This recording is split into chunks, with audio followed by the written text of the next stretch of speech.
Greetings, YouTubers. I thought I'd give you another update. I'm on LS1 Tech, and I don't currently have a build thread, but I'm going to put one on there. But I'm just doing some posterity videos for now, and I'll just basically puke everything onto the internet whenever I feel like it. But I just got done porting the heads, and I know it's not really sloppy style, but I just couldn't help myself because there was so much in there that needed attention.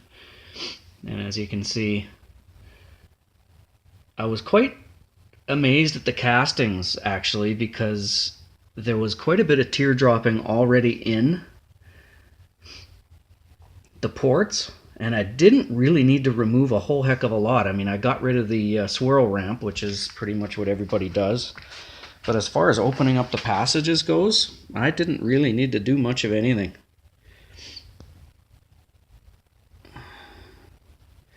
I just basically got rid of the little hump that was on the floor there in the exhausts, and I opened up the tops. Well, you can barely make out. There's this little line bordering the port there. There we go. So that's where the gasket was.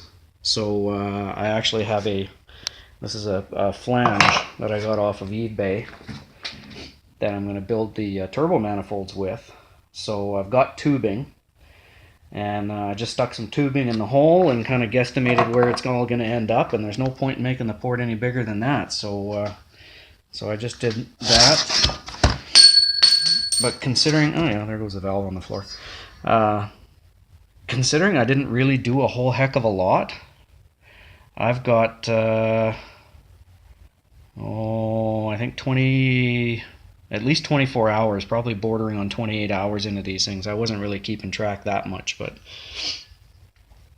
so I mean that's a lot more than anybody would do on a junkyard build. But the amount of power I want to try and push, the bottom end's all back together, everything checked out beautifully. The new rings felt a hell of a lot better in there, and I didn't pull this guy out. I've got two of them. There's another one sitting up there on the shelf. And these are the turbos I'm going to run. They're classic eBay GT35 copies, journal bearing. And I took them up to a local turbo guy who does all the rebuilding here in town. There's only one.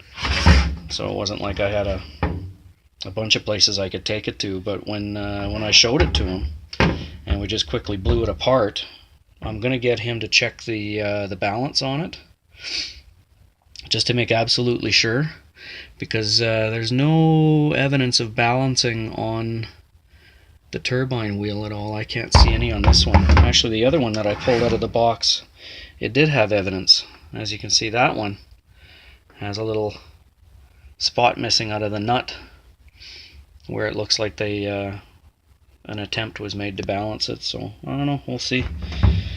But he's going to charge me $100 per.